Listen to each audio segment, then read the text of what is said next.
So, yep, I think we are about to start now. Welcome, everyone, to Cloud Data Driven Online User Group Meeting. As you guys already know, our agenda for today is financial modeling with Power BI. Who am I? I am Jean-Joseph, currently working as a data engineer. I've been in IT for over 18 years. I'm located in New Jersey, but originally from Haiti, and I'm your host for today. Um, the rules are you guys are free to comment, but do it with respect. There must be no offensive comments. I have your camera turned off and also your microphone, but if you guys have any questions, raise your hand and I will be happy to give you access to ask your questions. Please let us connect. Follow us on social media at Cloud Data Driven, and also visit our data community for latest update, Data Saturday, SQL Saturday, and also we do have a future Data Driven Summit event coming up on September 29. I would highly suggest you to go and register yourself. Um, it will be a full day of different type of content. Please register yourself. Today's presentations, as you already know, we have Bob Duffy. Am I saying it right, Bob? Duffy, yeah. So Duffy. Is it close enough? Close enough. Thank you. It is an honor to have you here, Bob. Thank you so much for your presentations. And then Bob is a Microsoft Data Platform Consultant, MVP, MCA, MCM, and Analysis Services Maestro certified. Bob will tell you more about himself, guys. For our future presentations, we have Advanced Data Type Jason, which is Dami. Please register yourself. And also, we have Kevin next, which will give us all kind of cool stuff on TCCO Windows functions. If you guys also want to present these sessions, feel free to email me at jean.joseph@bigdatadriven.org. Bob, like I said, it is an honor to have you, and thank you so much for your presentation. And special thanks to all attendees. The floor is all yours, Bob. Feel free to share your screen and start with your presentation. That's great. That's great. Thank you so much. I will just share my screen. My screen window. I'm going to move the display to another screen. I just want to check we're going to run for just under an hour's content, right? And then have some sort of Q&A afterwards. But please do, I love interaction, right? So any questions, do raise your hand. We'll get you on mic, because chances are, if you have a question, chances are other people do as well, right? So it'll be a good chance. Often I find I learn more by the questions that actually people ask than the content when I go to events anyway, right? So what we are going to be covering, as I said, is financial modeling with Power BI, right? And just to be clear, when I say financial modeling, I don't mean what if analysis, you know, like in an accounting, as an accountant would understand financial modeling. I mean data modeling, right? How do you develop your kind of data structures and your model, your sort of data model, to be able to do finance-based reporting in Power BI, right? So that's really what this whole kind of session is about, right?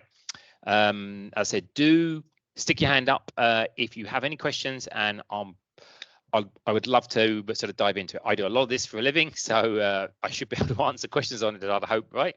For those of you who don't know me, Jean very sort of gracefully interrupted and asked me there. Yeah, so I've been in the industry a long time. I've got most of the certifications they have around, you know, what used to be a SQL Ranger or a certified architect, a certified master, MVP, you know, all that stuff.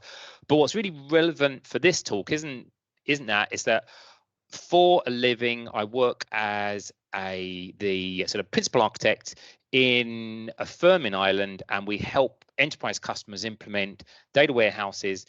And a lot of that is based on ERPs. So core finance and other aspects of finance is what I've spent a lot of years of my life working with accountants, trying to reproduce the reporting structures that they're using and then do analytics on that sort of top of it. So this is really based about my commercial experience. So what we're actually showing you, like the design patterns, this is what we actually do, right? It's not kind of theory. We have very large companies operating in multiple countries, billion-euro industries.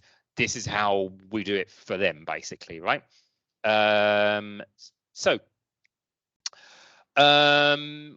is what I'm going to go through. Okay, so I'll set the scope for the session just to check we're in the right understanding as to what's going to go, and then I'm going to go through 7 challenges for financial reporting that make it different than any other BI. And this is one of the real problems that I think BI professionals come is at the start of their career, they're dealing with, like, you know, cells and stuff like that. And the way the model looks is what we call very column based. You know, cells is a column, right? Finance models look completely different. So they take that experience and they try and leverage it, and it doesn't work, right? Because finance models are slightly different than other types of design patterns. So when you're dealing with dimensional modeling and Power BI kind of modeling, how you deal with finance is very different. It's similar to BPM. So if you do any KPI or BPM work, the structures end up fairly similar, but it's very different if your experience is like sales, manufacturing, quality, supply chain. These would be very different types of models than finance models, right? So as I said, I'm not really focusing on the data visualization. Although it's about Power BI, it's about how to get the data right. So it's more a talk on data engineering almost, right? Because I'm not talking about, like, you know, pie charts and stuff like that. It's how to get it to be robust, scalable, flexible, agile, and suitable for financial accountants to actually use, right? So first of all, I mean, what is financial reporting? So finance is quite a massively wide area, right? So if you were to say to me, hey, I'm working on finance, I'd have no idea as to what you're actually doing, right? Because it's such a big area, right? So typically we split finance when we're working on ERP for a customer. They might have 10 or 20 different kind of modules in finance, right? But the main ones that you see time and time again are the general ledger, GL, the accounts receivable and the accounts kind of payable. So obviously invoicing and debtors. And then there'll be specialist finance modules for stock, price variation, cost of goods sold. And all of these could have entire, like in large organizations, there could be entire teams of people for kind of managing those kind of concepts, right?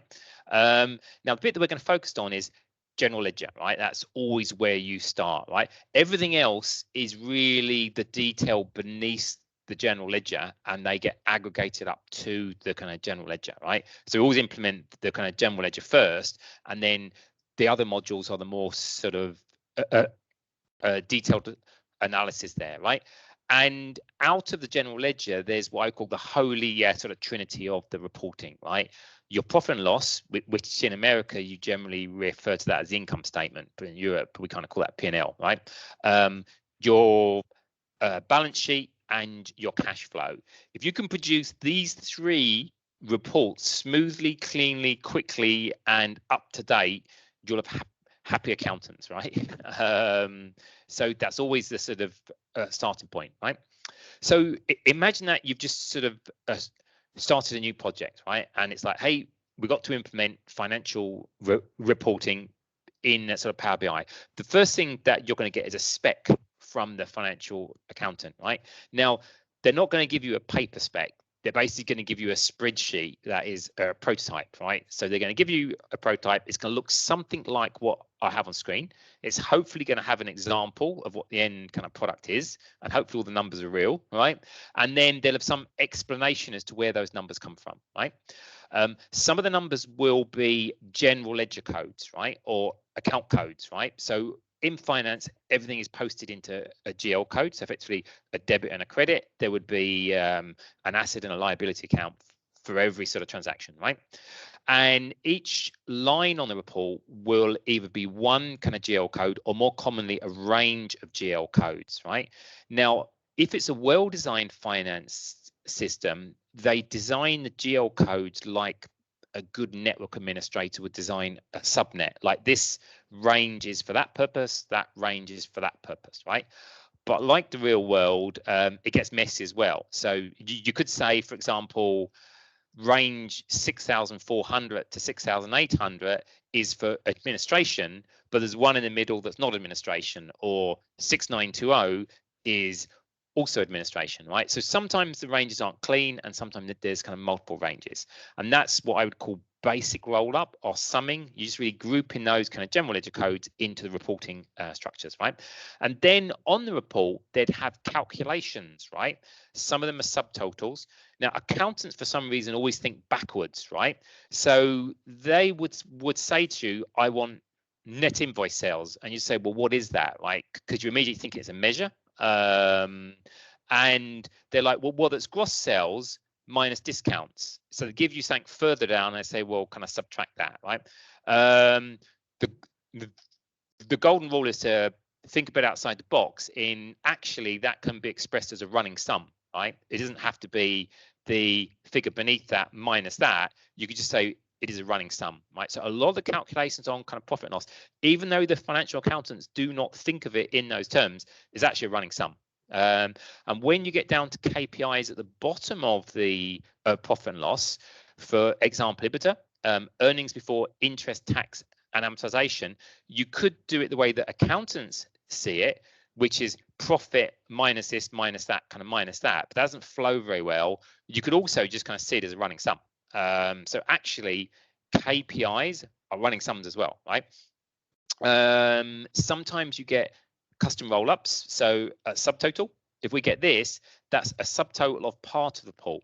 And the key thing that we'll look at is this, what I call a pro forma report layout, in that when they give it to you, you have to do it in this format. You cannot go back to them and say, well, you know, actually Power BI likes to have the totals on the top. Can I move that total down? And can I sort those alphabetically, right? Accountants have spent months arguing over exactly where it goes in the profit and loss, right? And exactly when I look at commissions and depreciations, exactly what goes in there and where it appears. So when they hire a BI guy and he suggests doing it a different way, right, that does not go down very well at all, right?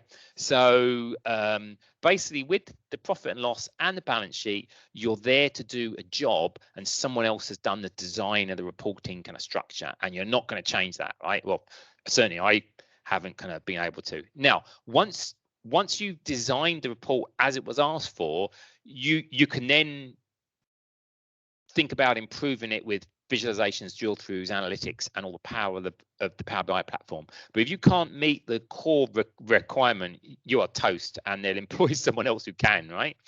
So this is what a typical requirement would kind of look like, right? And looking at some of the challenges, right? Well, the first thing is you got to understand your chart of accounts. So from your ERP or your accounts package, you'll get the chart of accounts. And this describes for every general ledger code or account code, as they sometimes call it, there will be a 4 or sometimes a 6-digit code that defines that account. And that tells you what item it was posted into, okay? For example, 1110 is cash. And this particular one, so I've taken AdventureWorks, right? So probably anyone who's been around kind of data for more than 10 years has either used or in some shape or form AdventureWorks, right? But this is a different aspect of AdventureWorks because within AdventureWorks is a mini RP. It's got a chart of accounts, it's got a general ledger, and actually I used it for my financial reporting example. So I'm not talking internet sales and reseller sales. I'm really talking about the ERP system inside AdventureWorks, right? Their chart of accounts is parent-child. So what you see is, for example, the first item is the kind of balance sheet, which is account code 1. And underneath that, I've got 10. So the balance sheet has a child of assets and a few other ones. Underneath assets, I've got maybe current assets. And underneath current assets, I've got cash, receivables, trade receivables, right? So now this is perhaps a very bad idea on a design because they're hard coding the report into the chart of accounts, right? One of the big lessons is the chart of accounts is the structure that stuffs are posted into.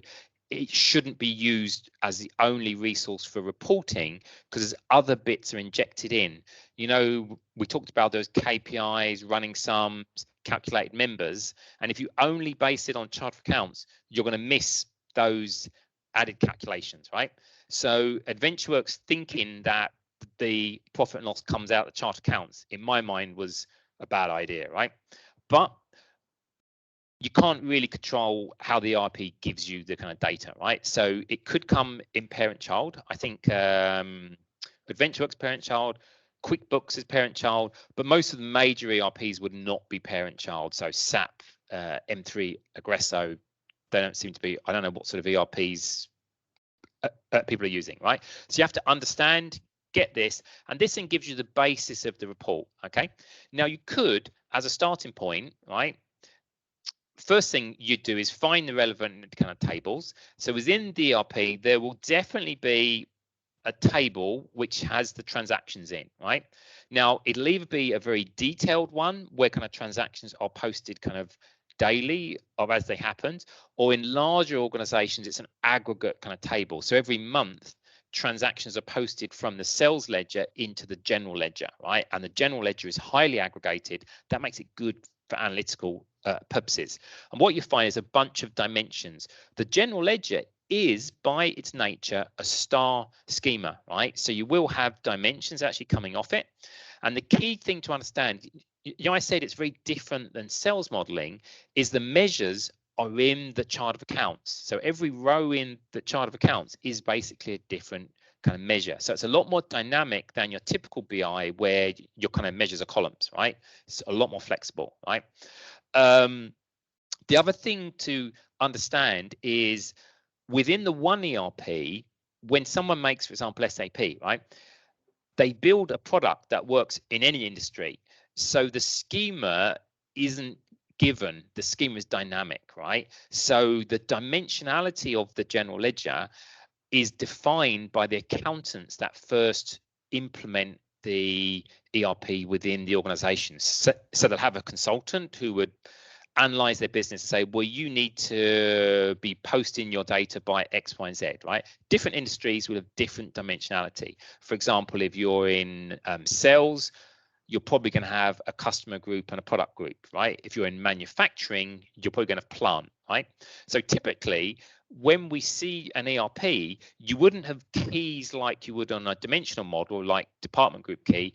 They typically have names like key 1, key 2, key 3, key 4, key 5, key 6, because different implementations of the same ERP have different usages for those. And interesting enough, accountants do actually use the term dimensionality. I thought it was the only thing that sort of BI nerds used, right? But I went to a meeting and the accountants are talking about the dimensionality of the chart of accounts, and I nearly sort of fell off my chair. I was like, wow, these guys like BI professionals, but they do understand the concept of dimensionality. Or certainly the accounts I work with did anyway, right? So once you've got the dimensionality, you can make up the star schema, and in a very naive way, right, you can sometimes bring that straight into Power BI, right? Now, because this is a parent-child, I've got the additional complexity of how do I deal with kind of parent-child, because Power BI as a tool doesn't really understand parent-child very well. Like there are third-party visualizations that attempt to do it, but the basic controls like matrix and table, no, don't really understand kind of parent-child. So you've got to do a little bit of modeling work, and there's a process that we call naturalizing the parent-child, where you take that kind of hierarchical type of relationship and you flatten it out into level 1, level 2, 3, 4, 5, 6, right? So there's various functions built within Power BI to actually do that. So let's actually look at that, right? So say, for example, you were to go to AdventureWorks right now, you could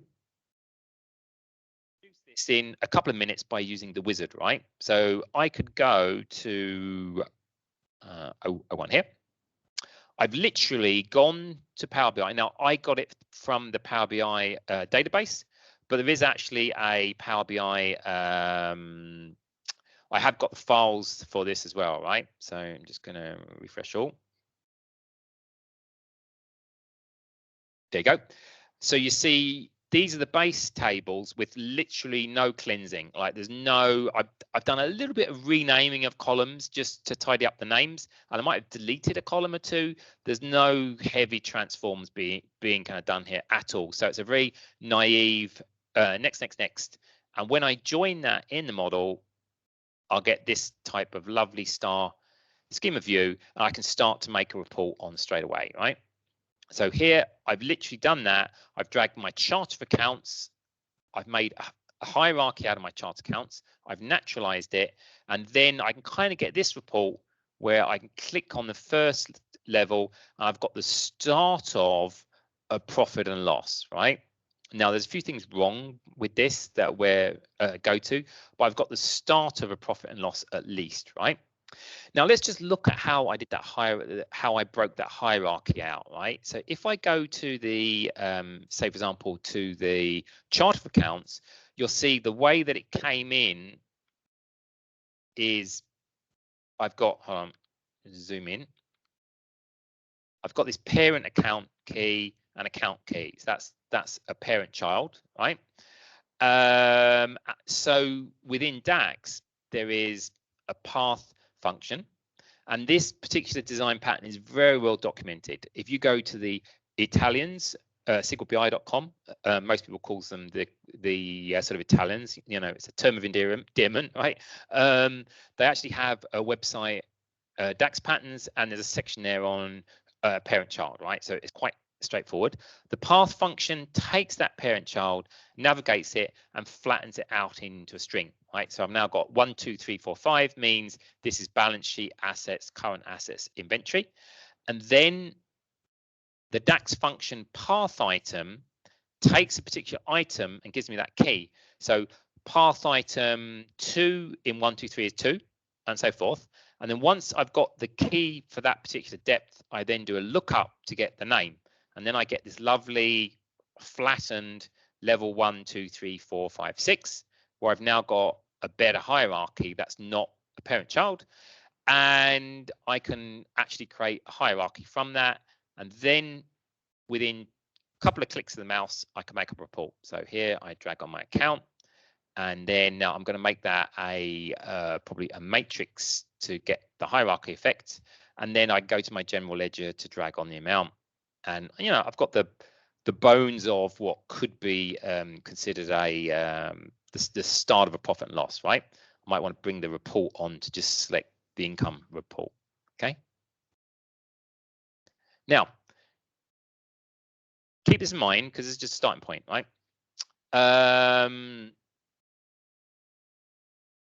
What's wrong with that as a starting point, right? Well, there's a few obvious things, right? The first thing is, if you look very closely, you'd have seen that it doesn't actually work, right? It doesn't add up, right?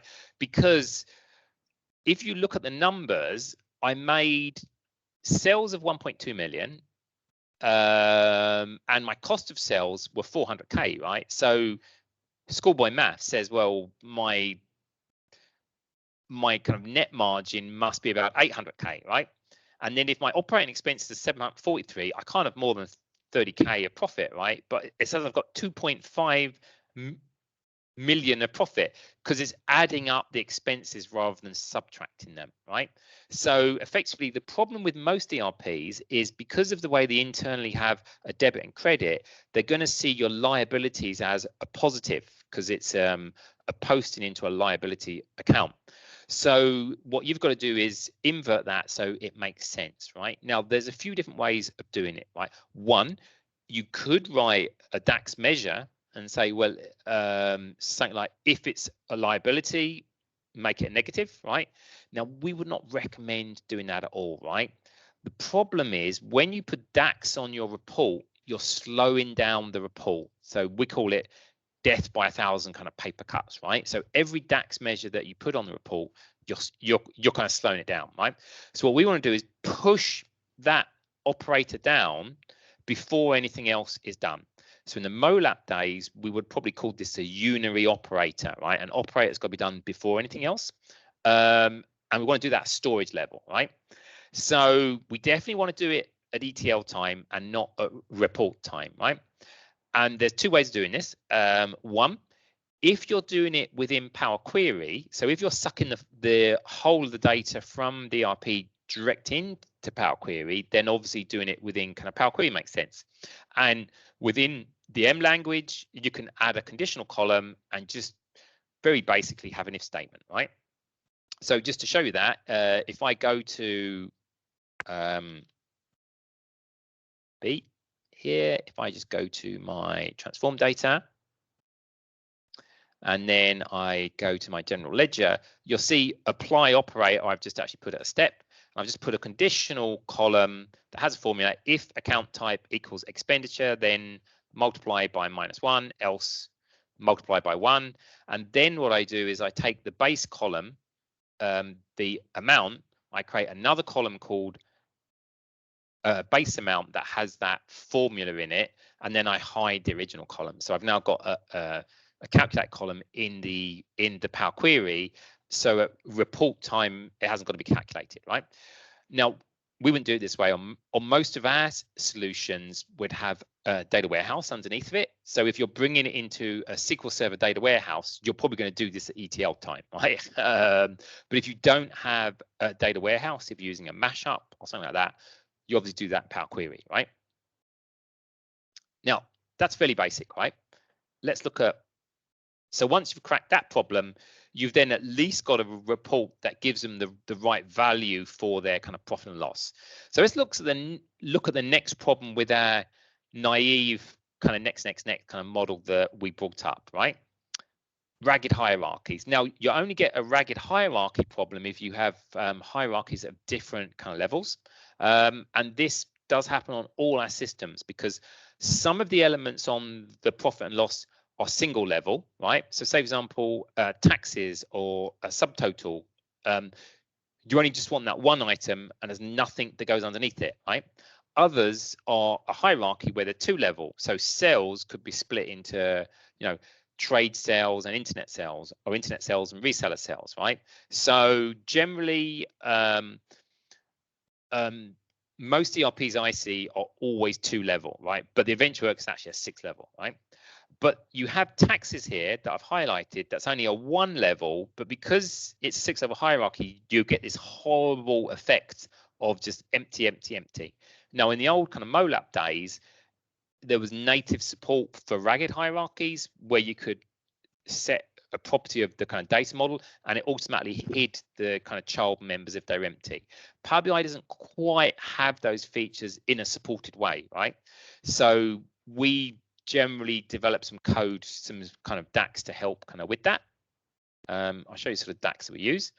So if I go into a tidied up version, you'll see here's a tidied up version, and you'll see underneath taxes, there's absolutely, I don't have that nasty effect, right?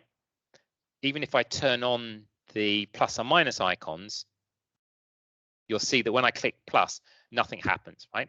And the way that we do this is twofold. One, we extend the kind of hierarchy by recording what the max depth is. So there's a DAX function, path length, which is quite straightforward. All it's doing is it's counting the number of delimiters in the paths. So it's not actually a complex function at all, right? But that's stored in the kind of data model. And we now know that this particular is a 1 level, 2 level, or 3 level. And the tricky bit is when we're navigating the report and a user clicks something, we need to know what scope are they currently at. And if the scope they're at is less than what is permitted, we want to hide it, right? So what I do is I add a measure called account scope, and there was a new function implemented in Power BI and Tableau. Now, I say new, it was probably implemented about 3 or 4 years ago, but I'm kind of so old that I think that's new, right? But it wasn't in the original version, right? So is in scope tells you for what they're currently selected at, is it in scope of what's currently selected? So using this type of function, switch, I can say, is it level 6, 5, 4, and I get a number back saying this is what we're currently at.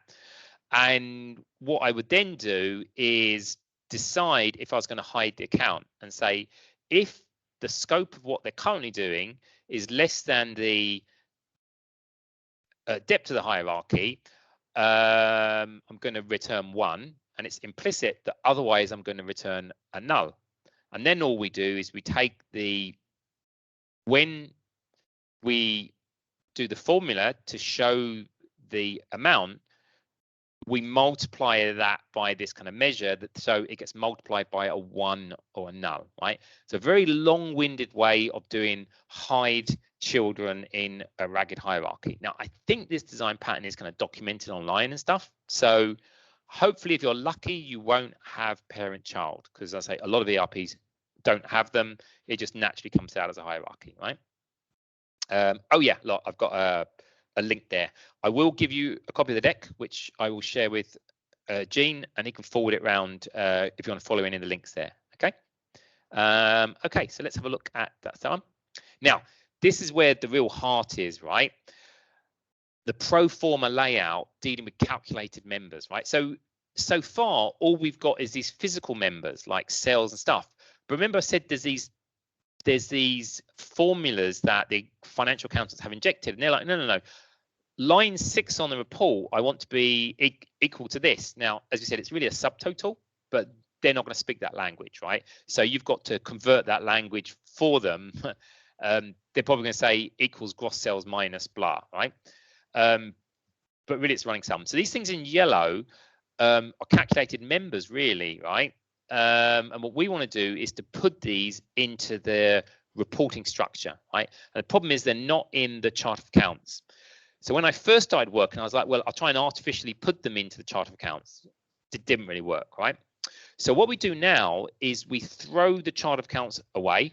Well, we don't kind of throw it away because it's still needed, but we kind of put it to the side and we create a reporting dimension. So we soft code what they want on the report into a separate table that's not part of the ERP, right? And we're basically defining the report in metadata now, right? So to show you an example of that, it would look something like this, and typically it would be a spreadsheet. So what we do is when we're designing the profit and loss, we design the headings on a spreadsheet and we agree that with the accountants, like line 1 on the report is going to be this, line 2 on the report is going to be blah, line 3 is going to be this, and then we have an example as well. So we design it on paper before we develop it in Power BI, and then we also design what the hierarchy is going to be. So we have the heading and the subheading. Don't know why it should probably be labeled slightly easier to read.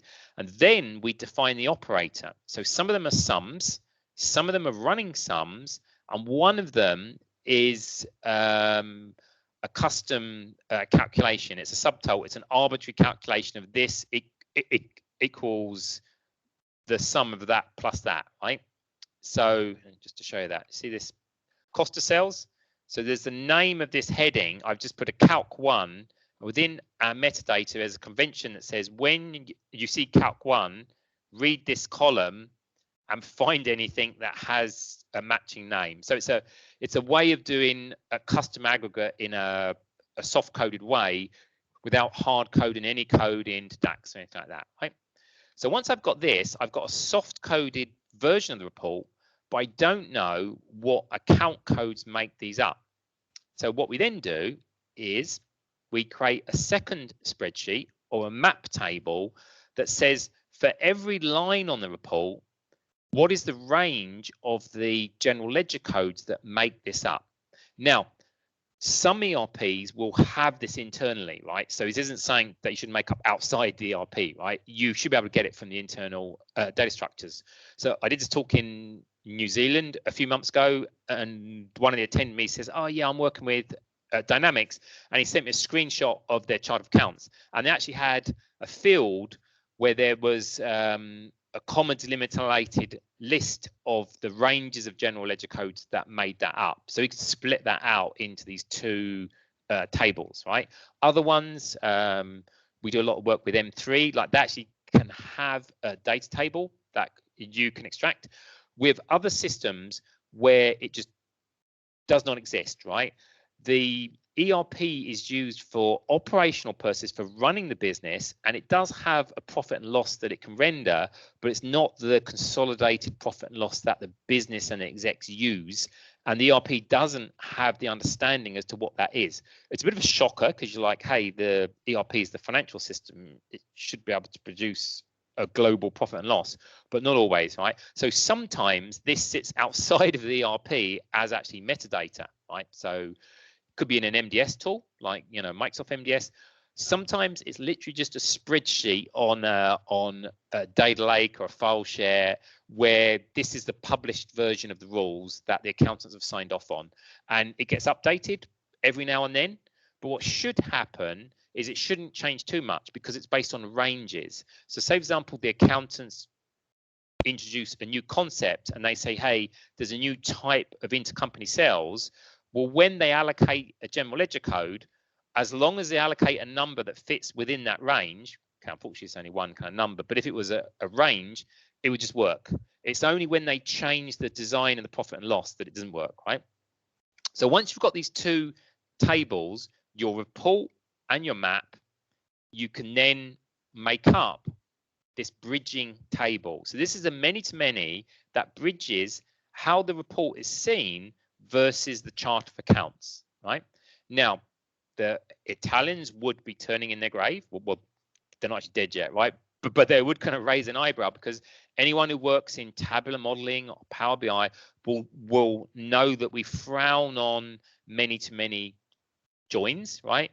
But the key thing here is this kind of many-to-many join has very low cardinality, right? The map table isn't going to have more than about 1,000 rows.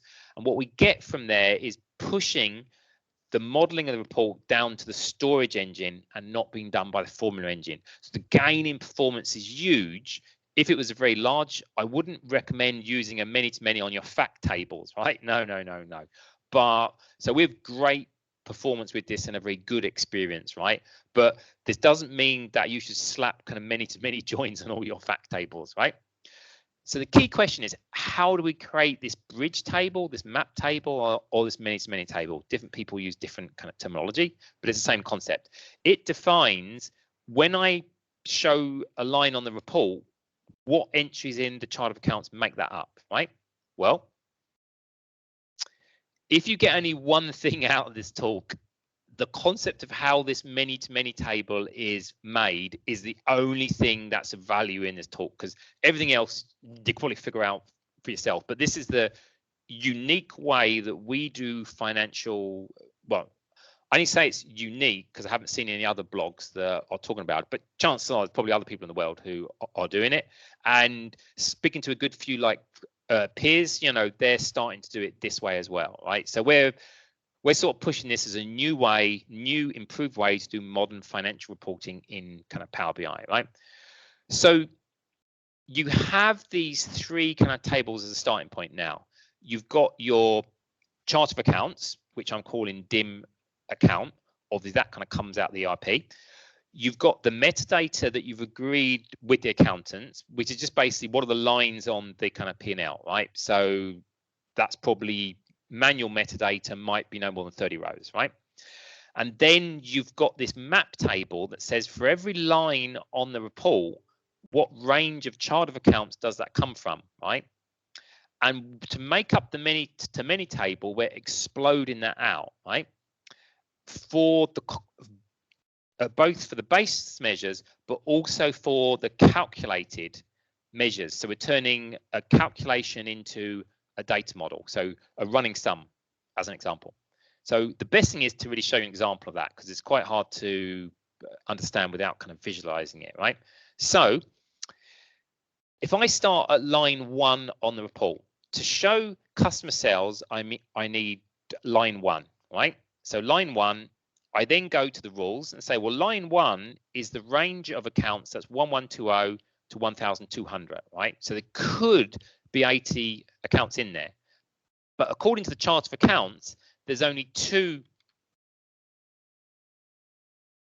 GL codes that match that. So in my many-to-many, I say the report line 1 is made up of account 1 and account 2, right? And that way it's going to aggregate up correctly. I then come to line 2. So line 2 is trade sales. Trade sales is 1201 to 1250. I look at my chart of accounts. Well, there's only one item that actually gets that at this point in time. It could sort of change in the future as the sort of business grows, right? So 2 is then 3. Now, this is the interesting bit. I come to the running sum. So the line on the report that says, hey, I'm a running sum, I'm not a sum. And the running sum is then equal to the sum of everything on top of it. So 3 is equal to, you can just see that 3 is equal to 1, 2, and 3 because it's the sum of everything on top of it. Okay, so that's how to do a running sum by using a data model as opposed to a reporting formula language like DAX or something else, right? And so forth. And when I come down to my very final line on the report, like net kind of profit, right? My very final line on the report, which is going to be 5, is going to be pretty much the sum of everything. 1, 2, 3, 4. Now notice it's the unique, because these are duplicated, right? It's the unique list, right? Because kind of subtotals are in there. So account codes, that's why it's a many-to-many, because internet sales is actually in multiple items on the report, because internet sales is going to appear in 3 places. If we look at the report, internet sales is going to appear here in customer sales. It's going to appear here in the subtotal, and it's part of the calculation for net kind of profit. So we've converted, that's why we need that kind of many to many, right? Now, let's actually look at, that's in theory. Now let's look at how in practice you would calculate that, right? And there's 2 ways of doing it, right? You can do it completely natively in Power BI, and this would be if you put Power BI direct on top of the ERP, or if you were given the files and didn't have a data warehouse, because obviously building a data warehouse is an expensive thing. We only build a data warehouse when, you know, there's a good purpose for it. Slapping a report on top of a set of data, probably not a strong enough kind of reason, right? So if we don't have a data warehouse, we're going to do this in Power Query. If we do have a data warehouse, we're going to do that in the ETL tier, right? If it's a SQL Server, it could be within a view or a stored procedure. You could probably do this in a sort of Databricks or one of the other types of technologies as well. I'll just show you 2 examples, right? One is actually doing it in Power Query. So if I go to one where I've done that kind of modeling, I'll show you the end result first.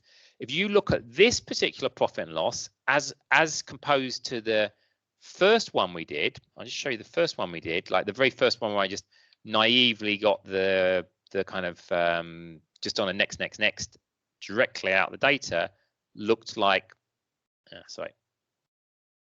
The very first one looked like the item on the left, right? Try and get that to be bigger. There we go. There. So we see I've got operating profit, blah, blah, blah. Now, look on the right. Now I'm using this reporting structure. I get it closer to how the accountants, because I've got the subtotals, I've got the headings exactly as they wanted it. I've got the KPIs at the bottom. I've got the ragged hierarchy where some of them are broken down and some of them aren't. And to make that happen, here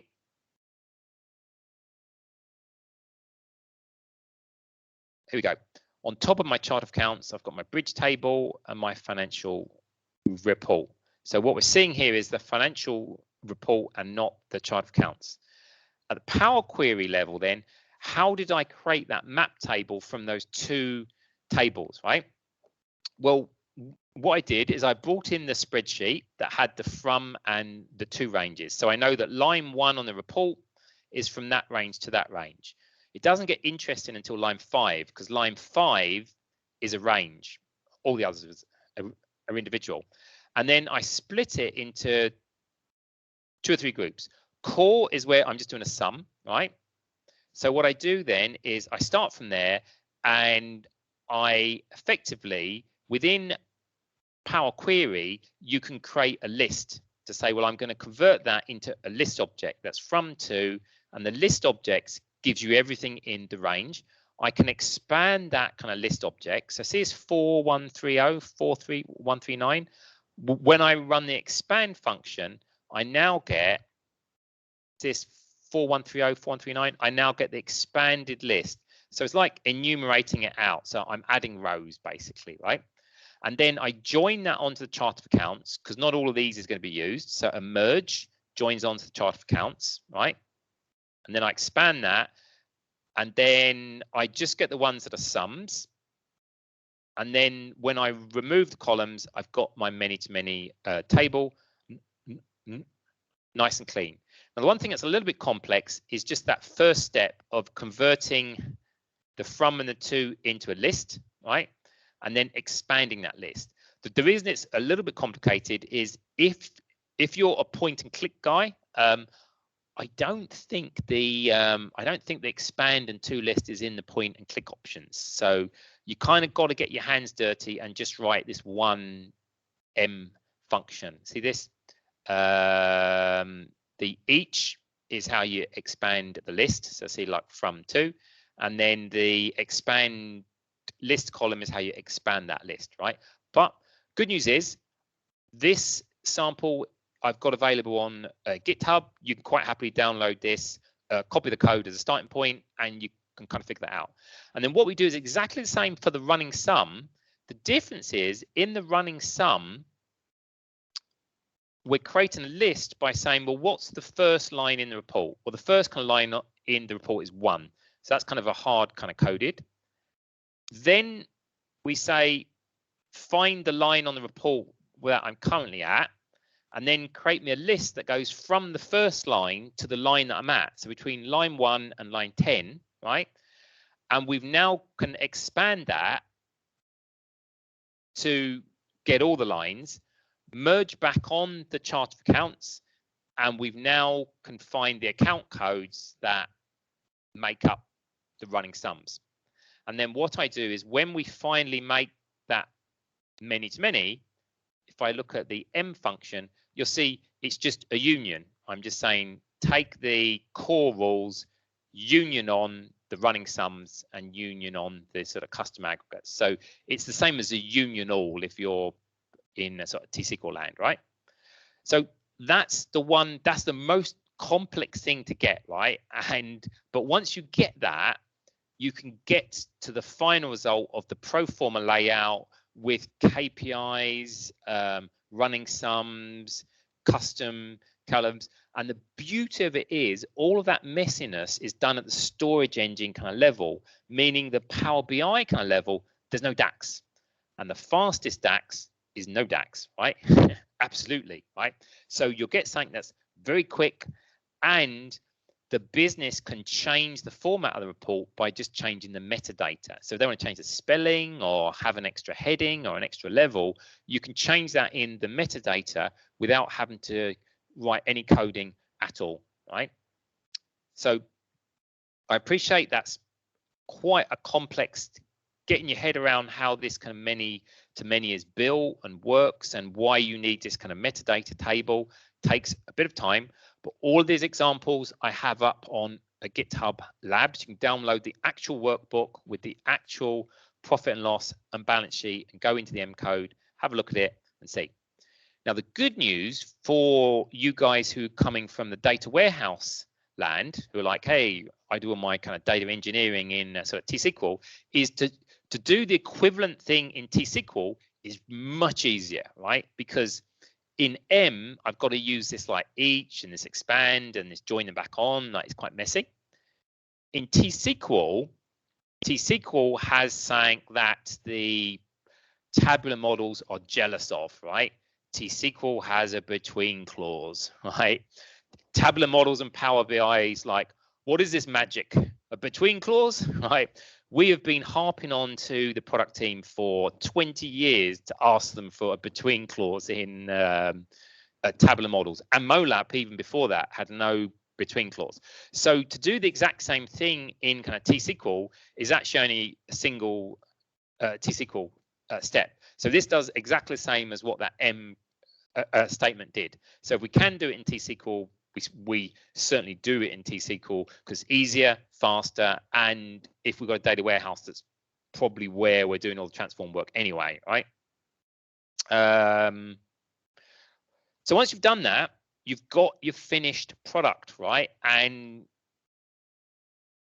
you haven't written any DAX unless you've had to do kind of parent-child. But what you've got now, I'll just kind of show you on screen, is I've got a pro forma. So what that means is the exact same layout as what they asked for, right? If I went to that spreadsheet, this is identical. Columns in the same order.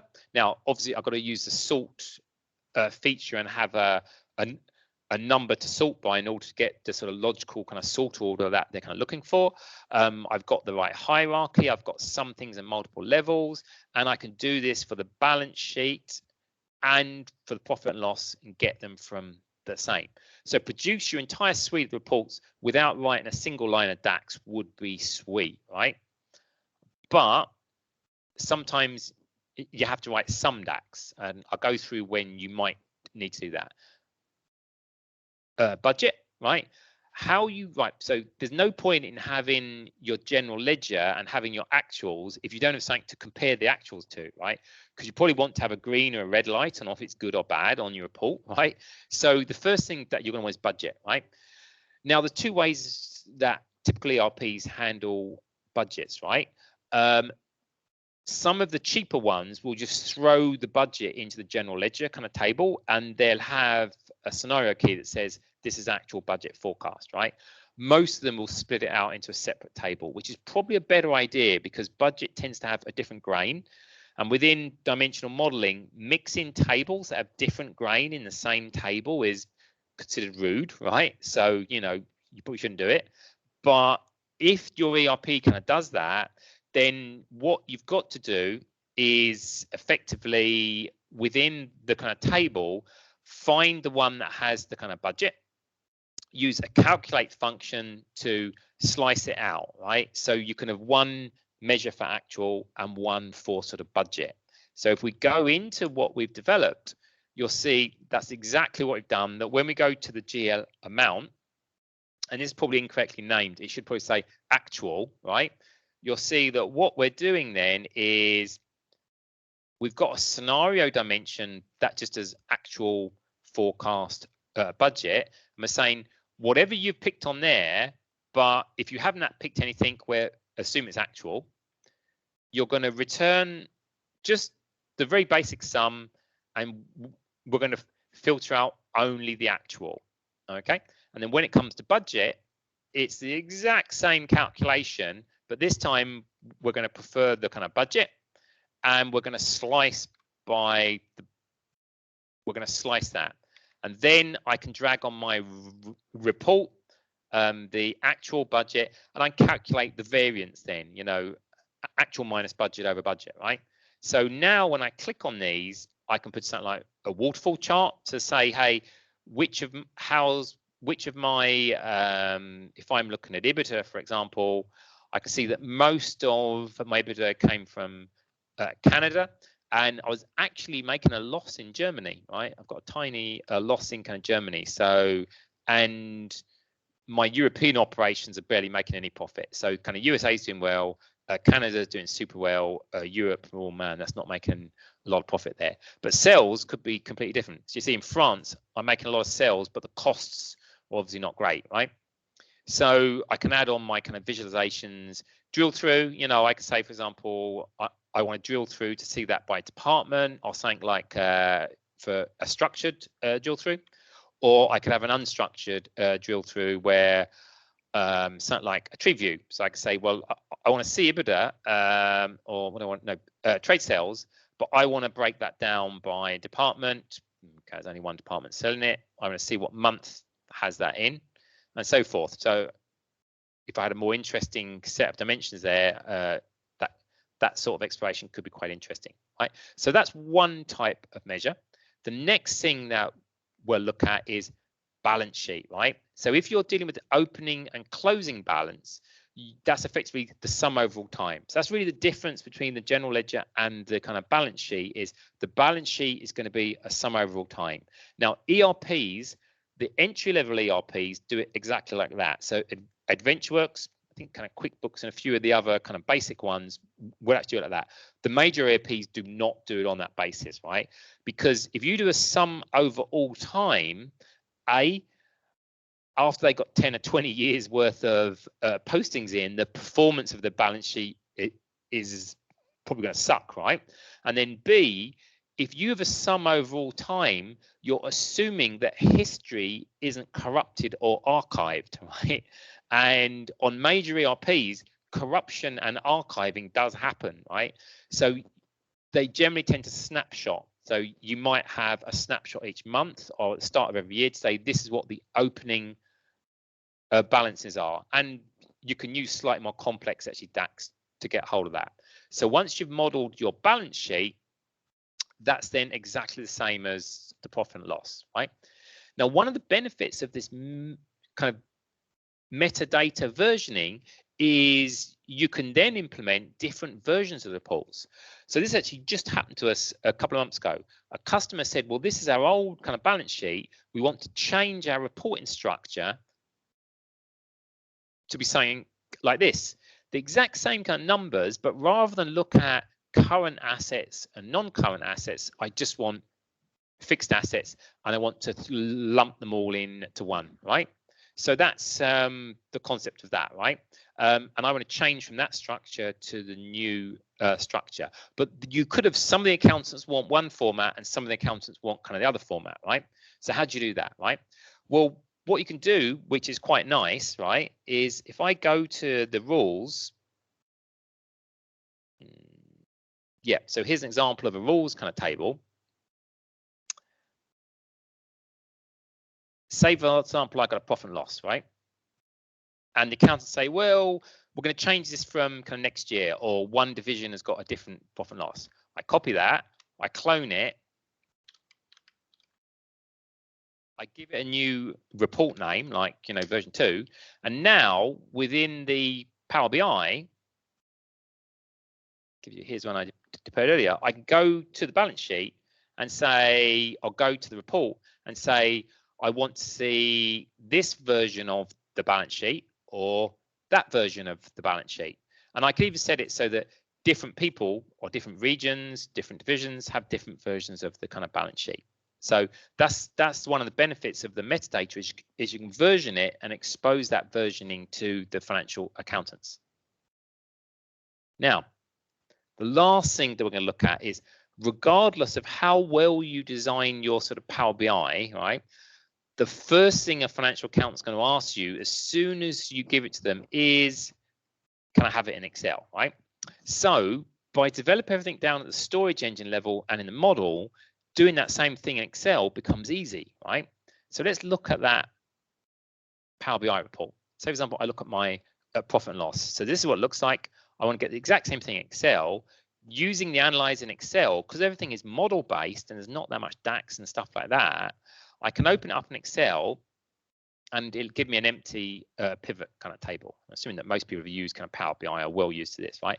But how many clicks of the mouse to get a P&L, right? A profit and loss. Well, the first thing I'm going to need to do is drag on the general ledger amount, right? So that's 1. I'm going to need to tell it what date. So that's 2. So I'm going to need to go, let's select the year of 2011. I'm going to need to drag on the reporting hierarchy. 3. And 4, so I'm going to probably have to tell it what type of report. So rather than drag that as a filter, I'll add that as a slicer. And I'm going to select. So that's 4 drags. Is that 1, 2? Yeah, 4 drags of the mouth. I've now got a profit and loss. Right? And I tied it up by expanding that. Was expand field. This is now, if you were to look at Power BI, you will see that this is the exact same as the kind of Power BI. They can now use Excel to do their analytics if they want to. As an example, they might say, hey, I want to see a breakdown by month on my columns. So show me a month by month breakdown. I want to use color coding or something like that.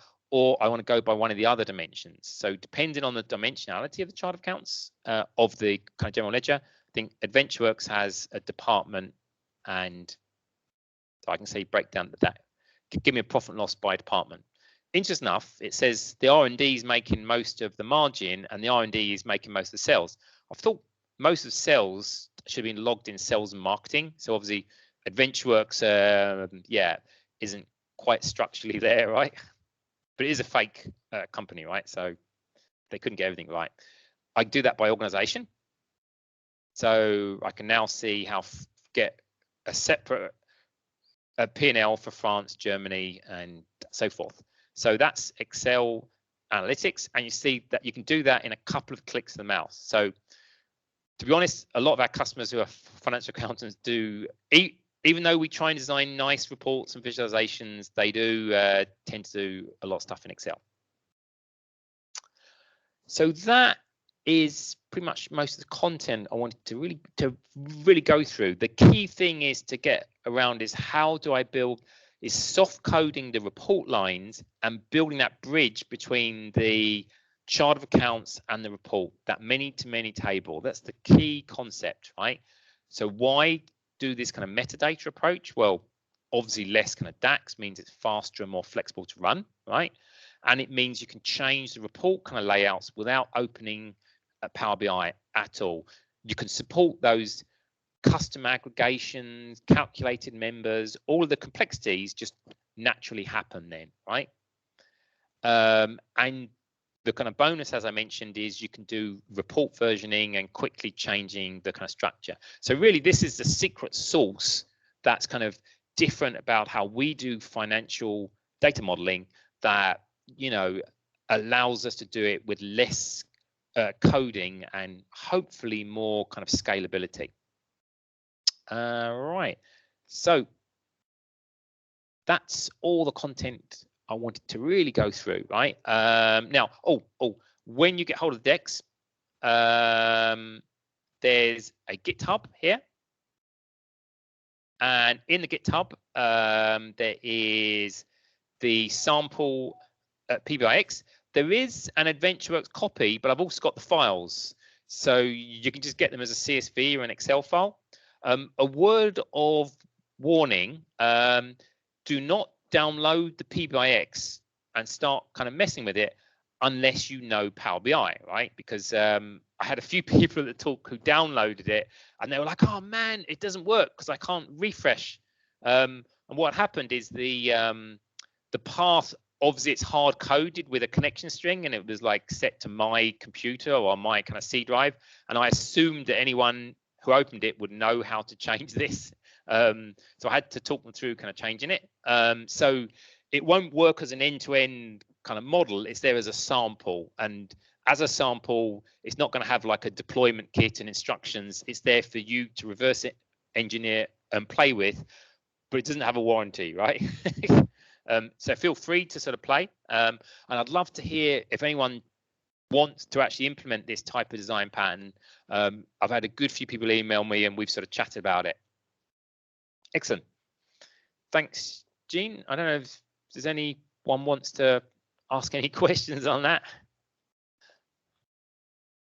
Oh, are you on Bob, mute there? You are very, yes, sorry about that. You are very welcome. By the way, that was an excellent presentation. I'm not a Power BI guy, but it seems like, you know, you make me become, you know, a Power BI guy. Yeah. You're right. I'm going to convert you, man. Yes. Thank you so much, babe. Bob, I did see a question guys, there, by the way. You do have access to unmute yourself. Feel free to raise your hand. Nolan, can you please unmute yourself and ask the questions? Yeah. Hi, Gene. Thanks. Hi, Bob. Excellent presentation. Thank you very much. It's Porrick Nolan here, Big Red Cloud. We do accounting software, but I'm looking at Power BI.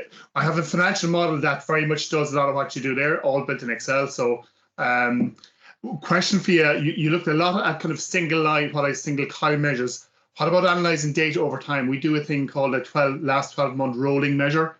Is that something that's possible in this? And I'm a beginner at Power BI, so maybe that's more of a basic Power BI question. But you know, we look at the last 12 months this year compared to the last months of the previous year. Is that something that's possible here? Oh, absolutely, yeah. So I haven't actually covered that in this presentation because that's what we call sort of time intelligence, also the data intelligence, right? And the key concept is when you're building your kind of model, right? There's two different ways of doing this, right? There's what we call a relative time intelligence, right? Which is your year on year, your year on, your kind of a year to date, you know, and you could go last 4 weeks and stuff like that, right? And you do that within Power BI by creating a measure, okay? And there's some lovely date functions in there, right? So say, for example, I wanted the create. Can you see my screen here? Yeah. Yeah, sure. Thanks. Yeah. Yeah. So say, for example, I might have GL account year to date equals, you know, there's functions on here. There's a total YT date, right? I could say total up the kind of GL amount, and this is what my date is, and I've now got a year-to-date column, right? And then you can do that for the measures that you want. Now, what's nice about a general ledger is you don't tend to have too many kind of measures, right? But it does result in what we call measure explosion, right?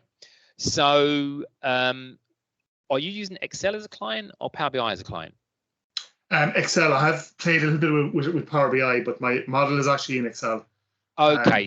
So it's in the sort of Power Query in Excel. Yeah. So that's fine.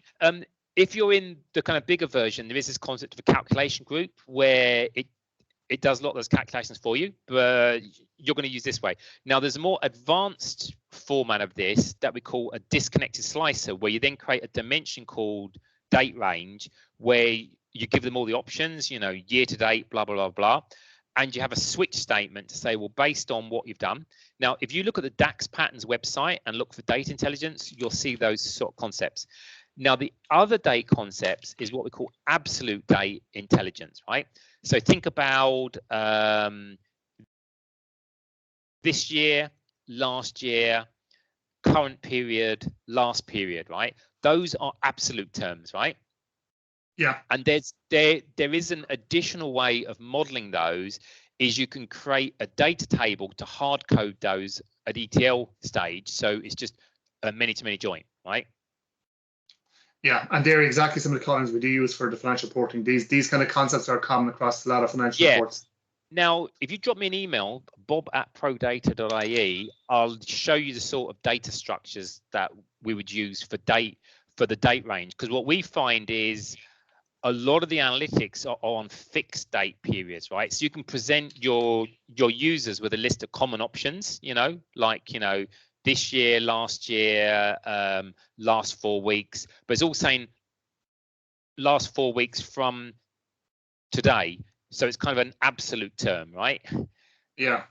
So you can see the difference between relative data intelligence needs DAX functions. You can model absolute data intelligence within the kind of model itself, and then it's faster, simpler, and no DAX, you know? Yeah, I kind of have it modeled, and we would tend to use it more based on financial months rather than weeks. So it'll be, you know, month to date, year to date. Yeah, actually, yes. Actually, a period is much more common, right? Yeah. It's really periods and total, but yeah. If there's nobody else waiting for a question, I've kind of a second question, which is something I haven't managed to solve in Excel, which is in a balance sheet, I might have something like a bank account. And the bank account this month has, you know, 10,000 euros in it, so it goes under current assets. Next month it's into overdraft, it's minus. It needs to move position vertically. Vertically down to liabilities. Is that something you've come across in your travels with ERPs? No. In all of my customer implementations, so your model that you have is you've got bank account model, has always been in one place, and it does mean you can have a negative asset, as you say, which kind of looks a bit odd, right? It's difficult to do that because what you've got to do is look at the values, right? And the values can change over time. Yeah. Yes, they could. Yeah, absolutely. Yeah. It's difficult to do. Okay, I was just interested. It just comes up sometimes. Typically, what happens is that all the time the auditors will just move it in the presentation for the final accounts, but just wondering, is it possible in the management accounts to do that, which is what the model is driving? Yeah, it's tricky. And my concern is you could put so much DAX to do that you slow the model down, right? So it sounds like it's very much an edge case type thing. It kind of is. I was just interested. Yeah, I have a final general question, which is, so for me to convert my Excel model to Power BI, what's the typical effort? And I know how long is a piece of string, but say for for somebody, good knowledge of. I mean, I know T-SQL fairly well. Learning Power BI, what's the effort required that typically people put into this? It depends on how much effort you have put onto the presentation tier versus the kind of data tier, right? Moving the data model into Power BI is very straightforward. I don't know if there's any tools, right? But all you've got to do is sort of copy the kind of tables and any calculations that you've been, right? Which is generally it's a very procedural task. So you could literally get a junior to do it, right? As in there's no creativity that actually goes into it. Like it's just a migration task, right? Yeah. The presentation, though, if you've got lots of Excel kind of pivot tables and stuff like that, you've got to obviously reproduce them in Power BI. And then to really get it to work, you've got to leverage the Power BI features, drill throughs. I showed some very basic things where some sort of brush in, when you click on something, a chart changes. Because otherwise, if you're only producing static, you're not really leveraging Power BI, the kind of power part of Power BI, right? Yeah, absolutely. Yeah.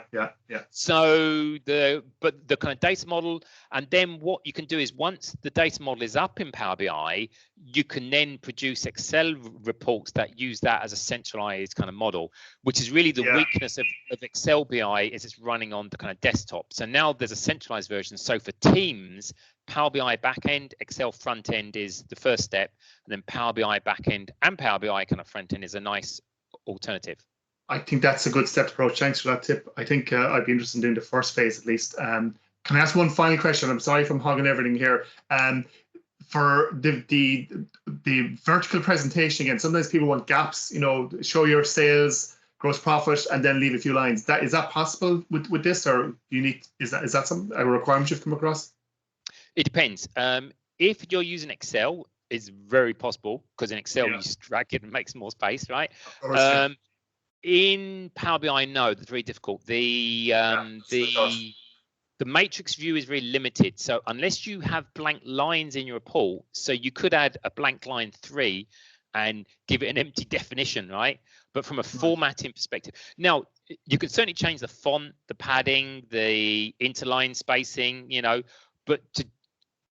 but what you can't really do is just change it on one thing. Now you can set conditional formatting and stuff like that to say, hey, I'm going to put sort of negative numbers in red and kind of positive numbers in black, that type of stuff. But what you're talking about, I know exactly, to create like zones on the report to say, right, I'm going to have. It's in a vertical height, vertical gaps. Yeah. So say, for example, I've got a balance sheet, I might have a subtotal and then I want a double gap before the next kind of section, right? Exactly, that kind of thing. Yeah, that's exactly it.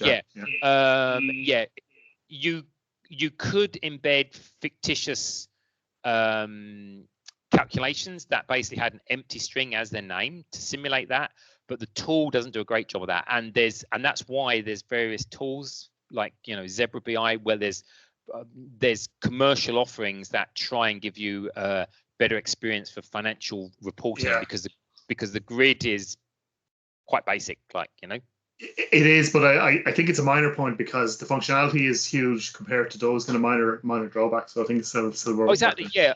I mean, we have kind of multi-billion euro organizations quite happily using the basic kind of table because really it's about the numbers and the functionality, right? Yeah, absolutely. Yeah. Okay. Thanks for the questions, Bob. I'll stop hogging all your time. Thank you very much. Okay. If anyone else has any questions, I'm interested if anyone is kind of currently working with kind of doing ERPs and is kind of thinking about how they're going to do the kind of model. If they do, this could be an approach worth considering, maybe.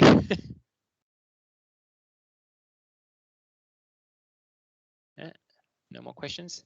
Excellent. Let's give them at least 15 seconds.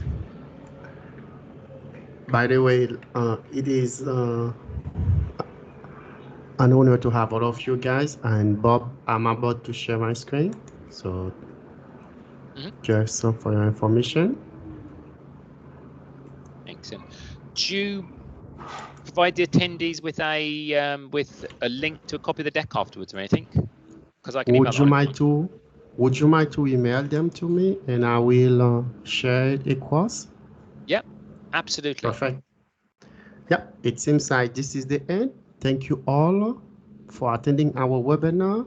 Follow us and also share this meetup group with your friends. This session is being recorded and I will keep you posted when the recorded version is ready. Bob, thank you one more time for your presentation. Thank you all. See you next week. Okay, that's great. Thanks a million. Thank you. Bye-bye. Thanks. Bye-bye.